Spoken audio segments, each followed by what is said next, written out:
Today's episode is sponsored by the RevOps experts at Fullcast. With me is their head of customer success, Tyler Simons. Hey, Tyler, revenue efficiency, sales productivity are everything today. How does Fullcast's go-to-market planning platform help RevOps teams achieve these types of goals? Well, Fullcast lets you build better territories so that the right resources are always focused on the right opportunities. When reps are motivated and zeroed in on their targets, they'll be more successful and bring in more revenue. That sounds great. I do a lot of that planning in spreadsheets today, and I'm pretty happy with my spreadsheets. How is Fullcast any better than that? You must get rid of the spreadsheets because spreadsheets create lag and errors. With Fullcast, planning and updating happen automatically, all in one place. Best of all, it automates all common headache-inducing planning activities like territory rebalancing, account hierarchies, routing, and more. So when you're faced with those go-to-market plan changes, which, you know what, they happen all the time, Fullcast has your back. All right, you got me convinced. Where do I learn more about Fullcast? Our website, fullcast.io. Hey everyone, welcome to Operations, the show where we look under the hood of companies in hypergrowth. My name is Sean Lane. When you stop and think about it, it's pretty crazy that our entire mindset around work, where we work, how we work, what our work means to us, has been completely challenged in just a few short years. Things that people took as truth for decades was suddenly called into question, and for some of us, completely inverted. And now it looks like we find ourselves again in a debate about the future of work. Do we go back to offices? Are remote or hybrid teams less effective? Will employees revolt if companies try? Luckily, these questions aren't for me, but for our amazing guest, Denise Thomas. Denise is the COO of Cisco Meraki, the cloud IT solutions company. If I'm being honest, I'm kind of sick of the typical in-office versus remote debates. But this is not your typical post-pandemic remote work conversation. Thanks to Denise, this conversation will make you think. And it might even make you question how you think about work itself.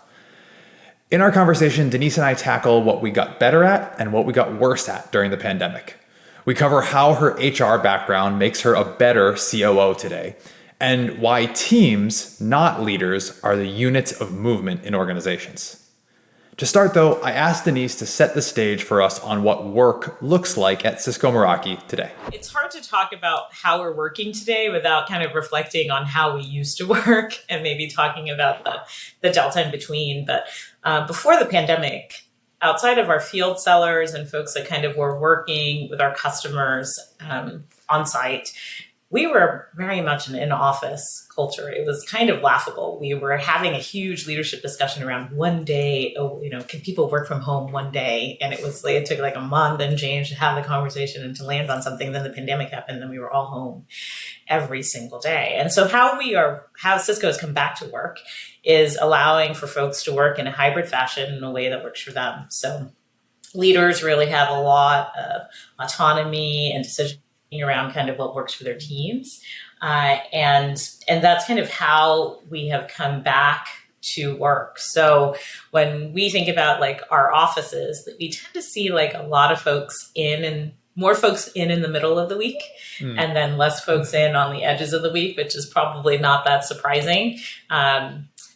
Because I think what we're doing is driving folks back into the office to collaborate in the middle of the week, and they're seeing some value out of that, and then doing individual work on the bookends of the week. So that's kind of how we're working now, and it's not without its challenges, right? Like I think there was an ease in which we worked before when we were all just sitting there looking at each other and able to make decisions quickly, especially when you're running in an organization that runs really quickly. And then when we transitioned to this way of working, we had to take a step back and say, how are we sharing information?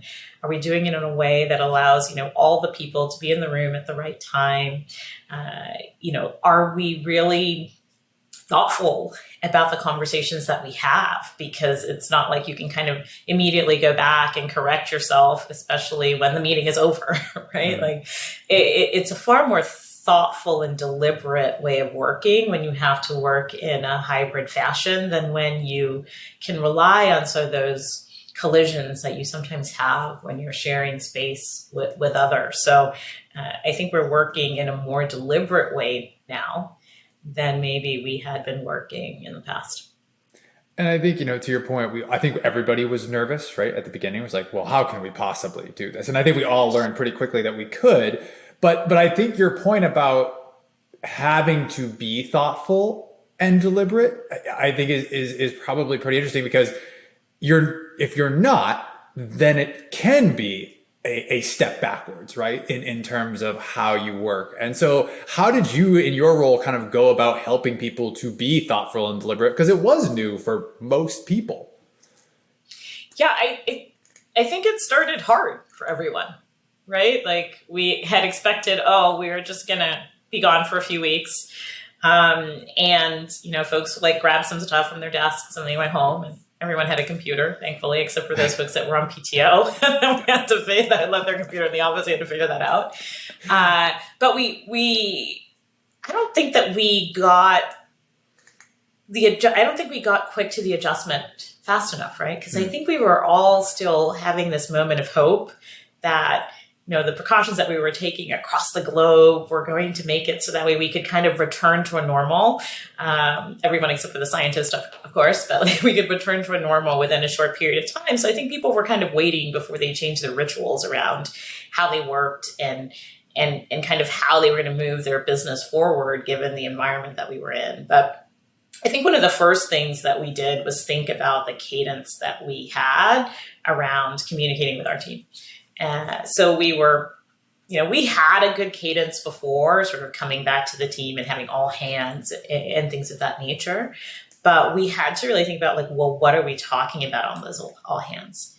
Because all of a sudden you were in a situation where the rawness of people's experience was showing up in your workplace. And so I think the thing that we learned about our employees after the pandemic, after we got sort of into the pandemic, was what great compartmentalizers they were, what great jugglers they were. The depth of what was going on in their lives that was always having an impact on their ability to show up, to do their job well, or was challenging their ability to do their jobs well. We got to learn about our employees in their preferred ways of working, right? So we sent folks home and some of them were like super psyched. They were like, I've been waiting for this my entire life. I love working in this way. And then other folks were like, wow, this is really hard for me, both professionally and personally, because I'm a person that really likes to be with others when I'm doing my work.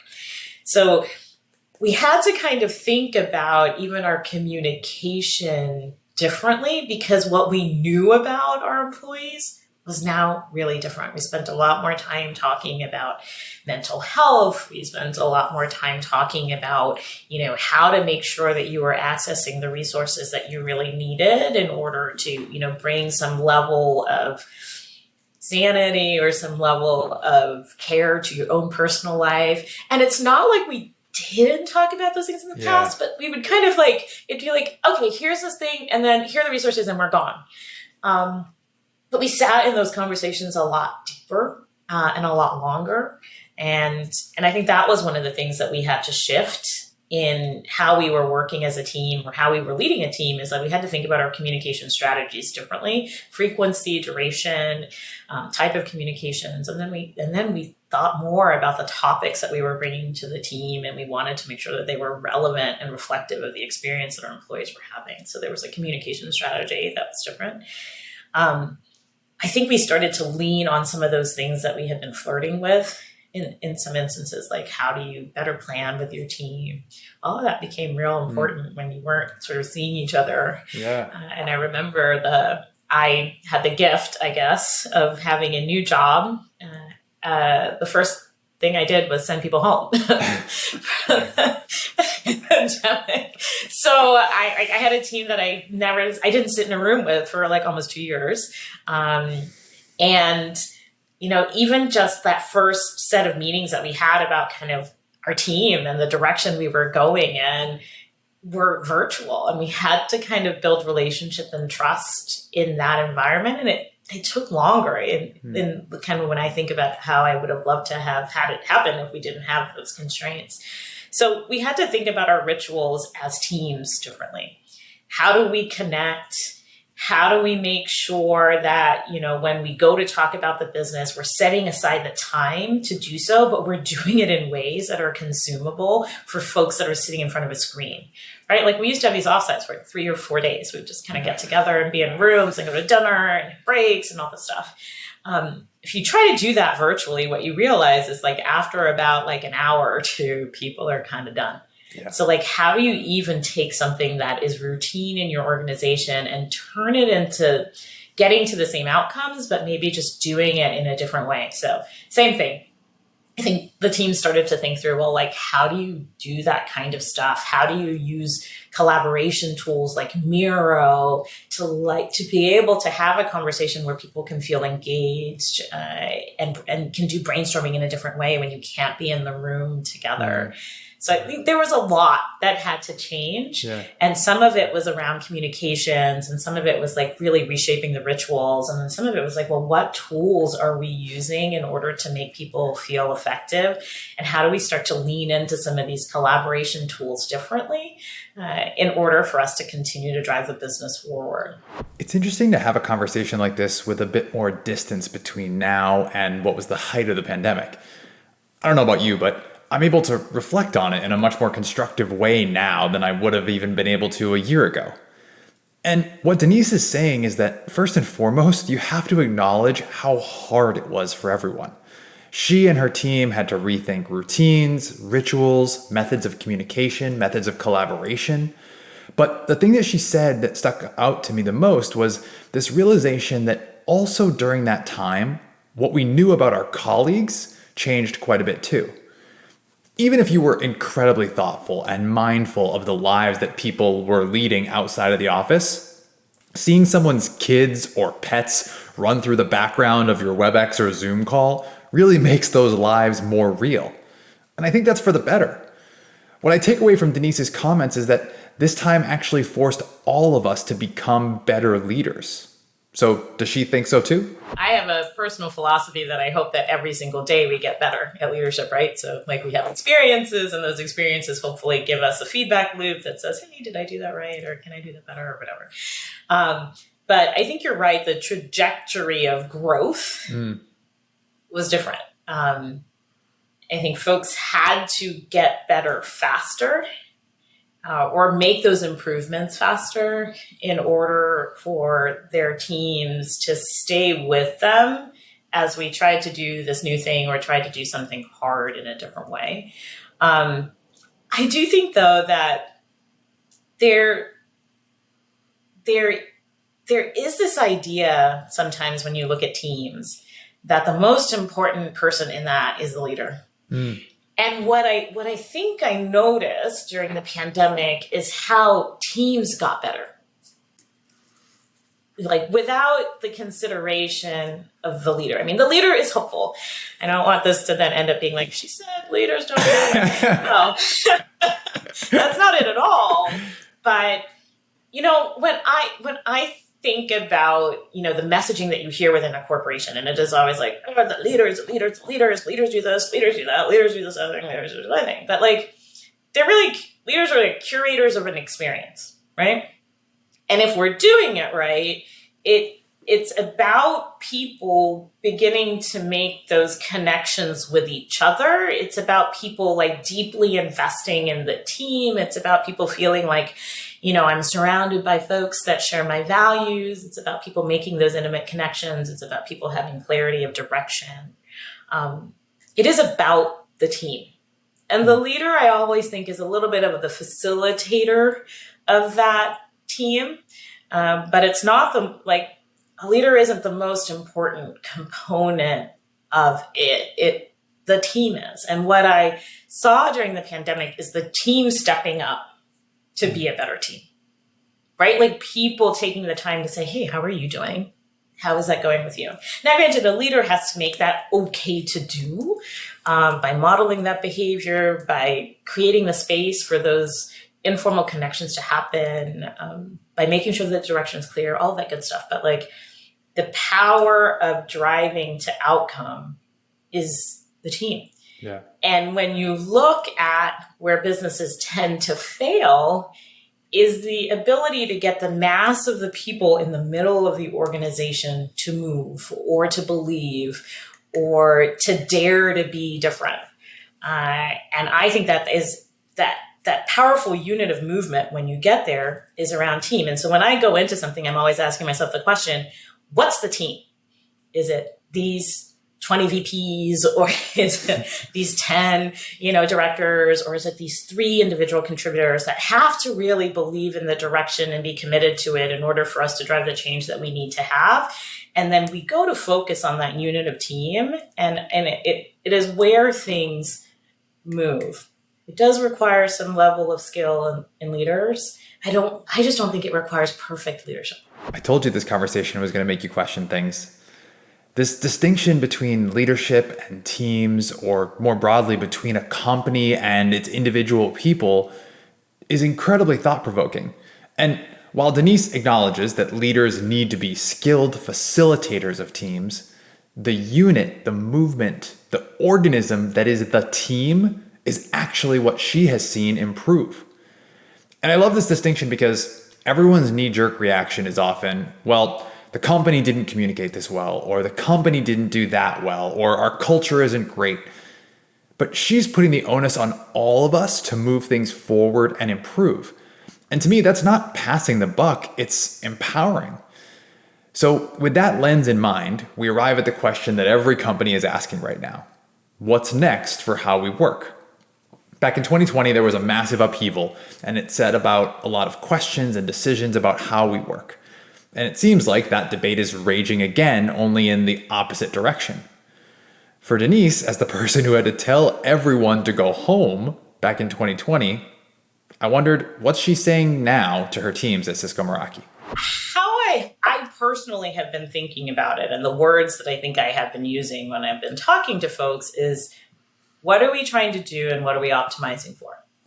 And there is this general sentiment sometimes that says, if you optimize 100% of the time for the people in your organization, their individual needs and whatever, you get the best work out of those folks. They feel connected, engaged, and you get better business outcomes as a result. I'm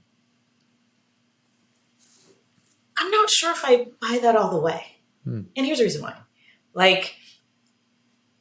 I have 2 kids and they're small. One's, I guess, a tween and the other one's in elementary school.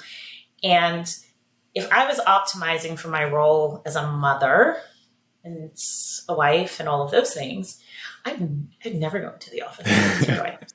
Right? I live really close to my kids' school. I would be able to pop in there every single time and to be able to be with them in these moments that really matter to them. Now, I try to do that as much as possible, but if you ask me what would make me feel most fulfilled in my life, based on the hierarchy of importance of the things that I do and sort of being a parent, being at the top of that, I would optimize for that every single time if given the opportunity to do so. I happen to have a job. And my job is about trying to make sure that we get to our business outcomes. And occasionally, in order to do that, I have to optimize for the team. I think it's important to optimize for the team when things are really hard, or we're starting something new, or we're sitting in an ambiguous situation that maybe requires a bit more energy than, the regular run the business motions. And that balance between an individual in this equation being able to optimize for themselves and that same individual recognizing that the business and the team is in a moment where they may need to optimize for the team. And that is kind of the balance that I'm always trying to think about when we think about, when teams come in, what they come in to do, and what drives them to want to be together. I don't know. I think we have to leave this idea behind, at least in my perspective. I can't in my mind make it work yet. That if I'm optimizing for myself every single day, that is going to be the right outcomes for our business. I guess in Texas we call that dog don't hunt, at least not in my head. So I'm maybe other people have better ideas around it, but I I think it's different. And so when we are asking people to come back, in the best possible way, what we should be doing is sharing why optimizing for the team in the activities that we are doing really matter. Yeah. And so that way people, when they're making that decision to say, hey, maybe it would have been better for me to work from home today, or it would have been better for me to do XYZ, they can sort of do that calculus that many of us are doing every single day when we're trying to integrate our lives, whether it's work and play and all of that stuff. We're making those decisions and saying, hey, sometimes I'm going to give in this way, and other times I'm going to give in the other way. But the collection of those times, those decisions allow me to be successful in multiple parts of my life. And that's the different balance that we need to be able to get to. So I know there's a camp of folks that say, anyone that asks anyone to come back into the office 2 days over, you're crazy, and then nobody's going to want to do that, whatever. But I think if organizations can truly articulate the power that happens with togetherness and have these clear understanding of value in coming together in person, then I think they have to do those things in order to do the right thing by their business and their customers. But it's got to be meaningful and it's got to be right. And something I think that, maybe was true before, and whether we realized it or not, was that sense of community or that sense of optimizing for the company was kind of built in, right? Because you were already there. And you might not have recognized it about yourself, but one of the reasons you went every day was because, you got a paycheck and everything like that, but you also were contributing to the advancement or growth or whatever of that particular company. One of the things I think about now is in trying to make that compelling argument that you're making to help people balance, optimizing for themselves and for the company or the team, is things are getting hard right now, right? The economy is rough. Particularly if you're in tech and you sell the tech, things are difficult right now. And so I feel like it's hard to make that compelling, optimize for the team, for the outcomes, when the outcomes might not be what people have been used to. How do we think about that? So this is a really great, this is a really great point, because here's kind of how you could go crazy with this. You can say, like you just described, it's really hard. If it's really hard, everybody's got to come in. We got to be in the room. We got to be looking at each other to try to figure out what the answers are, right? And that's in my opinion, the wrong answer as well, right? I think in a moment like this, we have to be asking ourselves hard questions about our business, right? So if you sell IT like we do, and we sell to the IT buyer, this is not the moment where the IT buyer is flush with budget. Mm-hmm. And that's just the reality of the situation.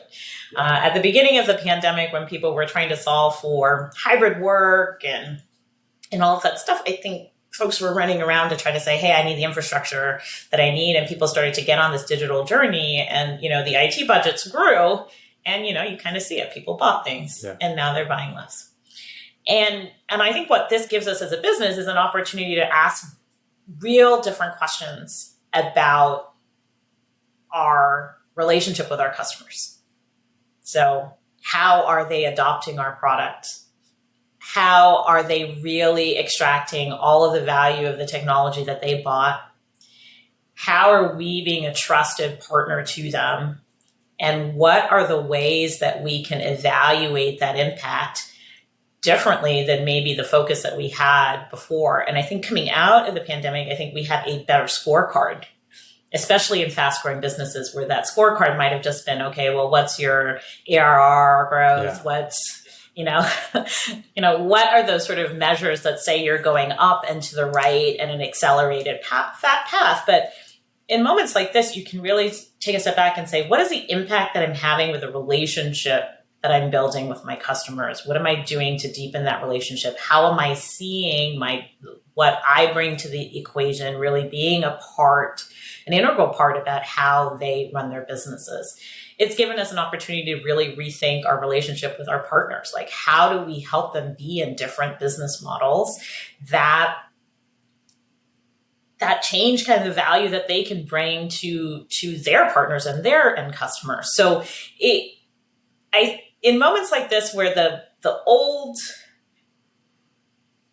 growth company metrics start to feel demotivating, and especially if you're sort of in that beginning of your journey as a company, like the motivation of your team is one of the most important levers that you have for future success. Like folks have to keep believing that the thing that you're going to do is going to change the industry that you're trying to be in or whatever. You got to maybe just like shift the focus in ways that start bringing you back to customer centricity, start bringing you back to this idea of customer engagement and relationship. And there's always something you can tune there.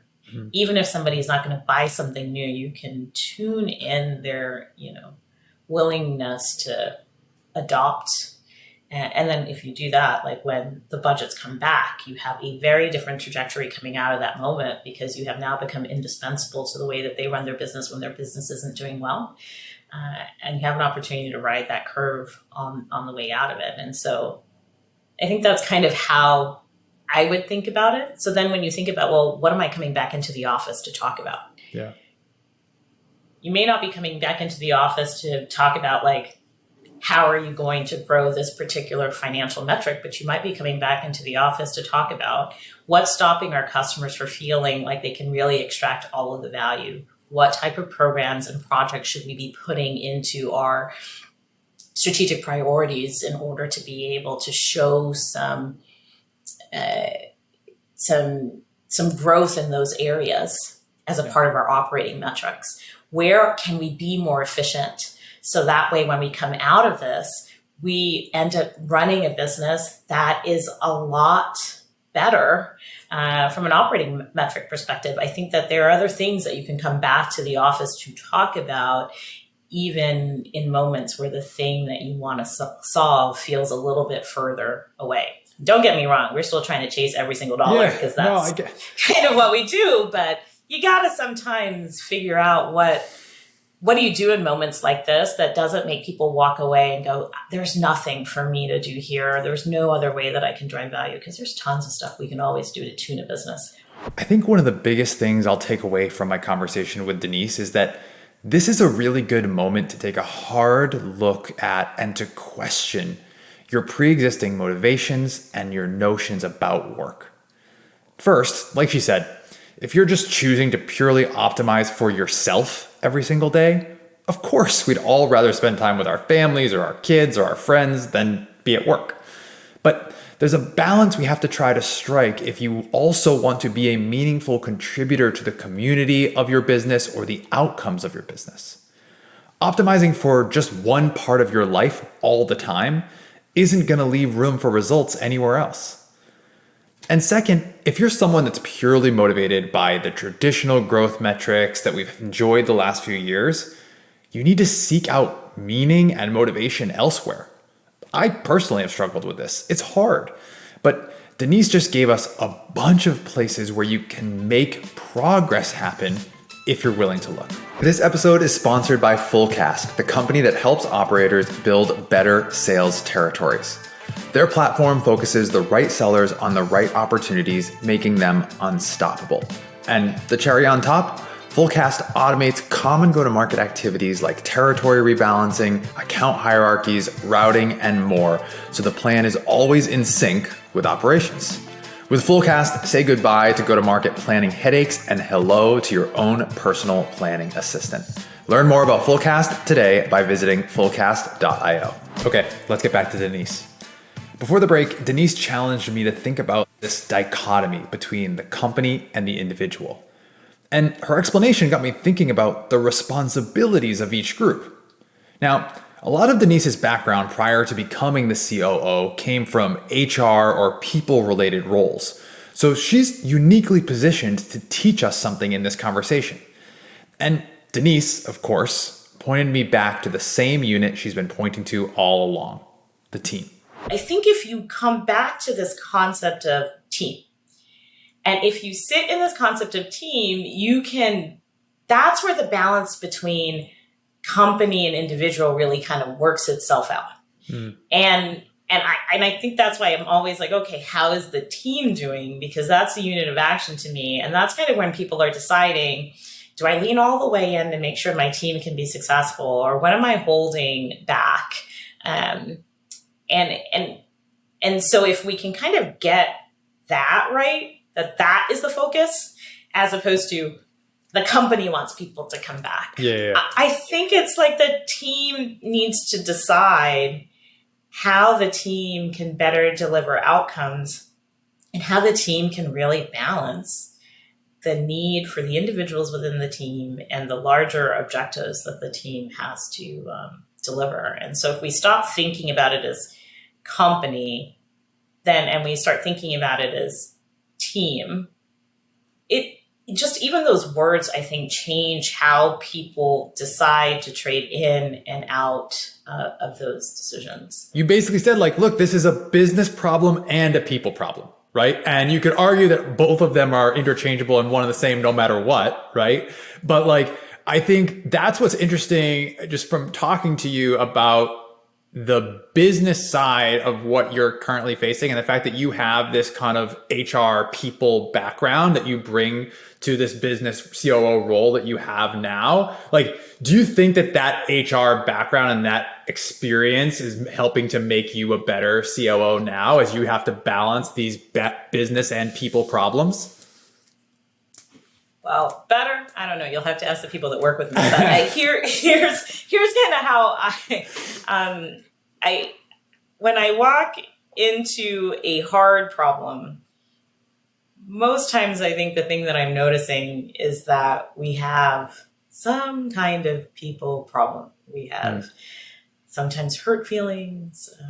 We have people like talking across each other. You have fundamental beliefs, what I like to call religions, that people have built up over the course of years based on experiences that they've had. They were sitting in those religions, which make it hard for them to even see the problem in the same way, much less the solution. We haven't even gotten to that. And when I'm thinking about like the thorniest things that we're trying to work through inside of enterprise networking for Cisco, sometimes that's what I think I'm looking at. I'm like, oh, you see the world one way, and this other person sees the world the other way. And before we even get to solutioning, we've got to get everyone to a view of the world where there's some shared understanding and some shared assumptions. And what being an HR business partner did for me is to take some of the natural tendencies that I have to start with some questions. But there is a practice for folks that are really good at this job, this HR business partner job. There is a practice around listening that helps move leaders sometimes to better versions of themselves, helps move team dynamics to better team outcomes, because you pay more attention to what people are saying and sometimes not saying. And you have to ask questions. Because a lot of times you sit in a situation where you're not a subject matter expert on the technology problem that they're trying to solve, or you're not, that's not how you get to show up in a conversation. You have to show up in a conversation to say, hey, what's stopping folks from being able to do the thing that they really should be doing or they really want to be doing? And like, what are the types of things that they need to talk about or unlock in order to get there? And maybe that's a part of the sauce, if you will. Because a lot of times when I'm sitting there and people are like, oh, this is a prioritization problem, I go, is it though? Is it really? Is it? They're like, if we just did the ROI. And I'm like, oh, really? I believe, let's pull out the ROIs, because I think we've already done them and we still don't have decisions here. And, I think we want to think of ourselves as highly objective, rational, data-driven. Like that's a story we tell ourselves in all these books about high-performing teams and organizations. But at the end of the day, we're just people.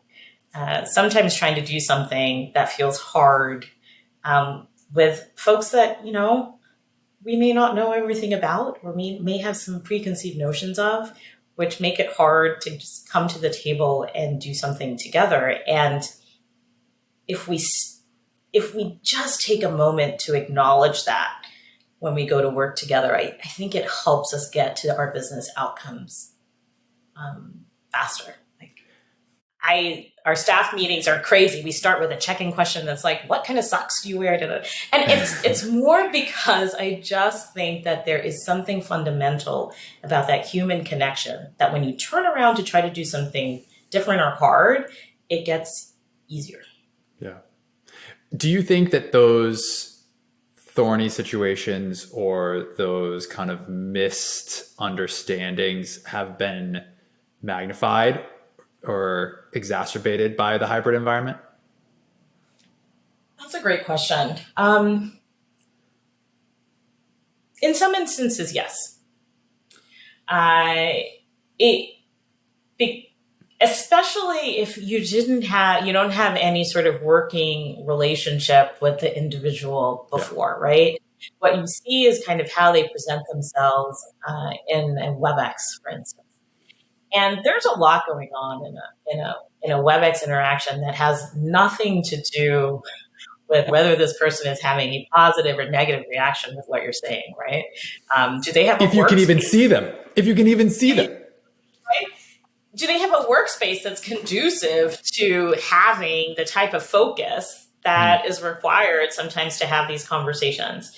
And to your point, are they like me? Like, I am a bit of an introvert, so after about 4 hours of WebExes, I'm kind of cooked. I have to take like a little bit of a break. I take one meeting or so without it on, or, I need something in order to kind of recharge and come back at it again.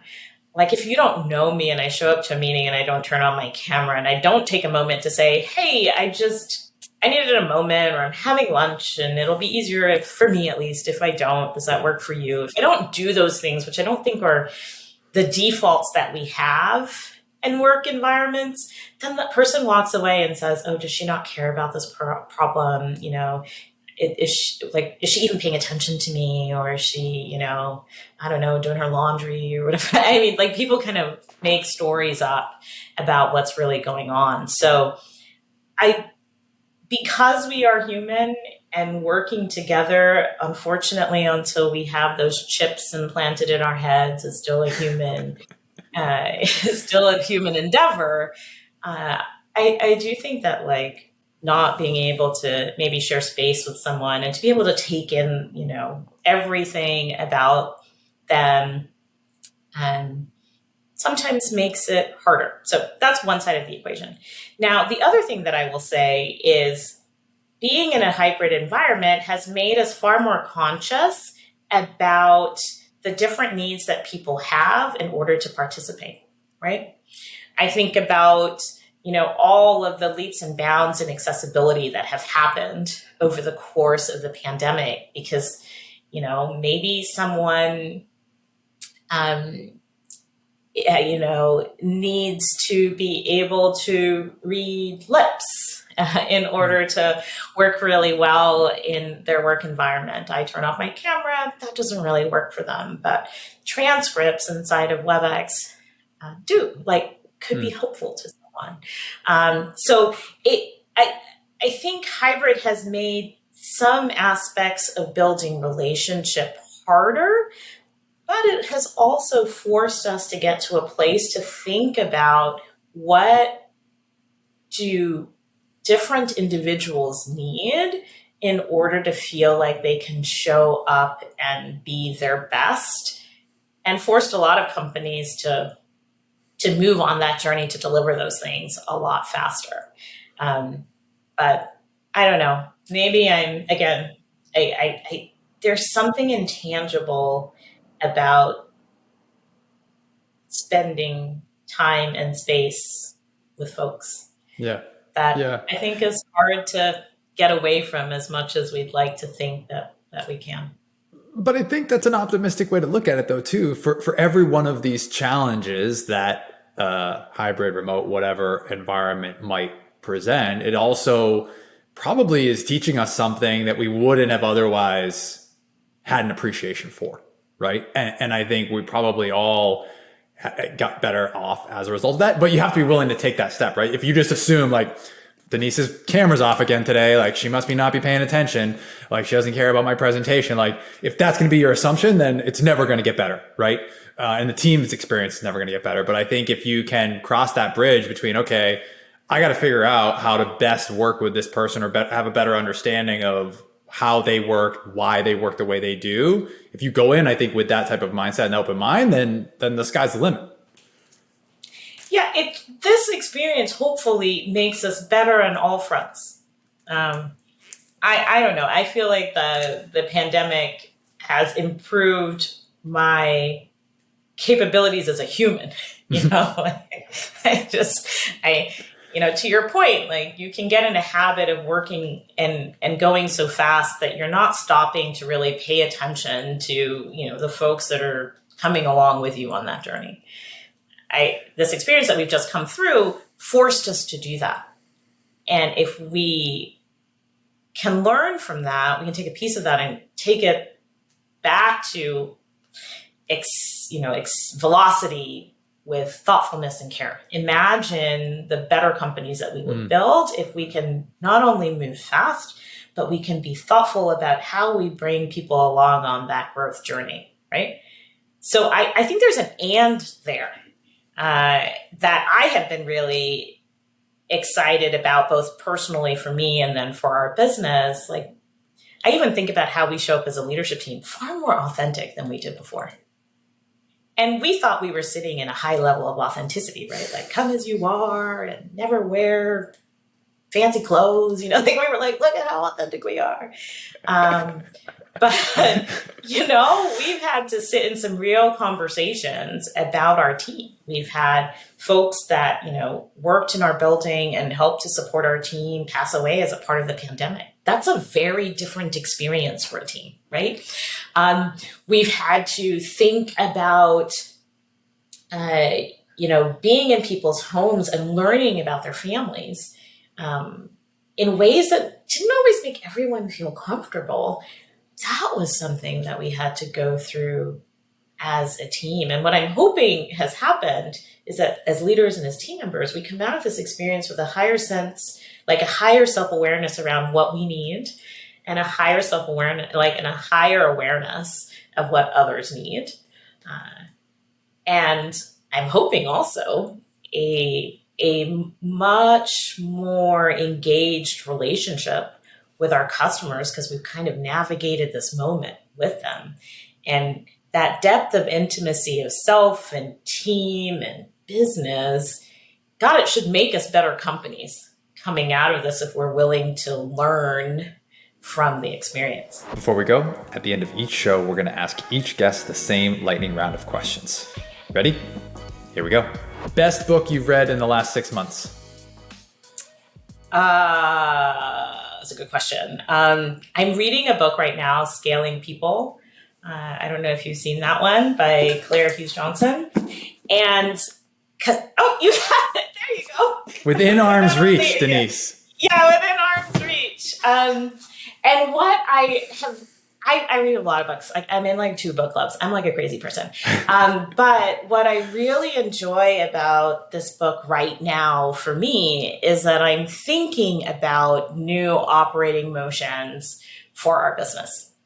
And it's giving me a good, let me lay out ours. Let me think about what Claire is saying based on the experiences that she's had. And where is it that we should be tuning? And it's just been such a great, I don't know. She says not to read it from front to back, but I'm like, I'm going to go for that this time and then maybe come back to it in a different way. But that has been great.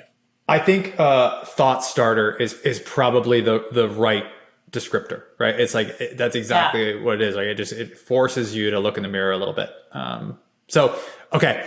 Favorite part about working in ops?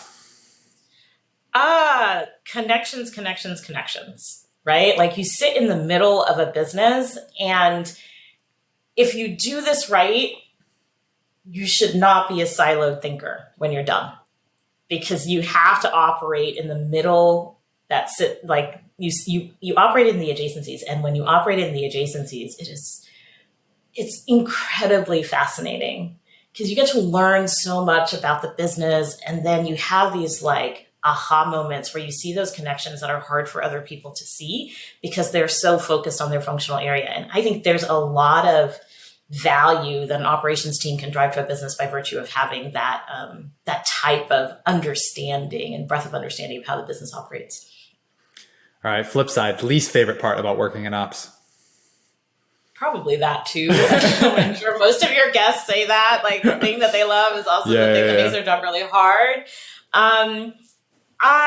Because we see so many opportunities, you've got to really hold yourself accountable to the priorities of the business. There are tons of things I would love to change. Every single day, there are tons of ways I'd love to save money for the business and the team. But there's a hierarchy of needs and there's a prioritization motion that really puts our customers and employees at the center. And we have to solve those problems first. So I'm a person that doesn't like to leave some stuff not addressed. And so that feels hard to hold myself to some discipline around prioritization and attacking the things that matter most. When you figure that out, we'll have you back and we can do a whole nother episode on that one. Maybe we can write a book together on that one. All right. Someone who impacted you getting to the job you have today. Can I answer it some ones? Is that unfair? Are you going to make me that's fine. Yes. That's fine. Okay. So I have a leadership mentor who actually just recently passed away, and his name was Mel King. And very early in my career, he was a community activist, ended up being a professor at MIT, and a bunch of other things in between. He asked me to really think about the impact that I wanted to have, not just on my life, but on the life of others. And I've kind of taken that with me throughout my career. And I think my move to leadership and thinking about the types of teams that I wanted to work with and the size of teams that I wanted to work with was really always a function of Mal asking, like in the back of my mind, I'm always hearing him like, well, what's the impact you want to have on others? And so there's like a leadership guidepost, if you will, where he's concerned.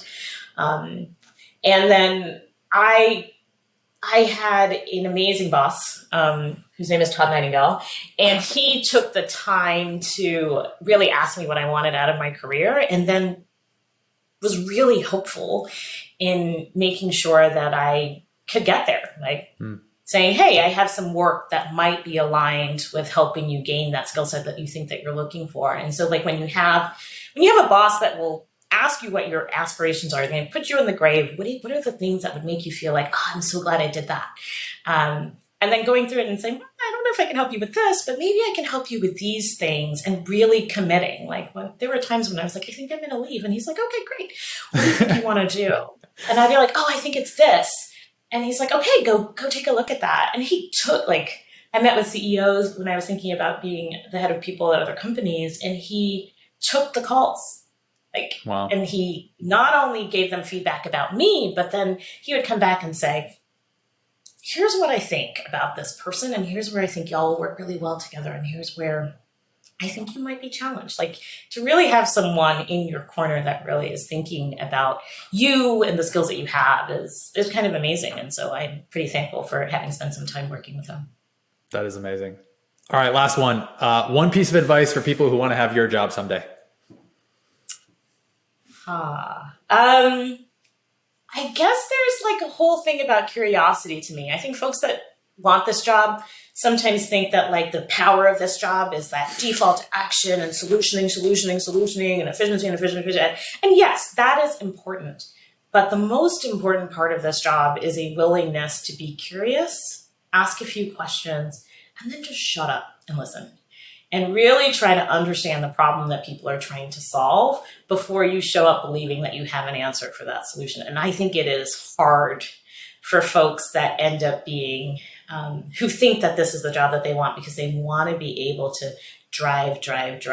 And sometimes the most important thing that we can do as operations leaders is to ask some questions and listen.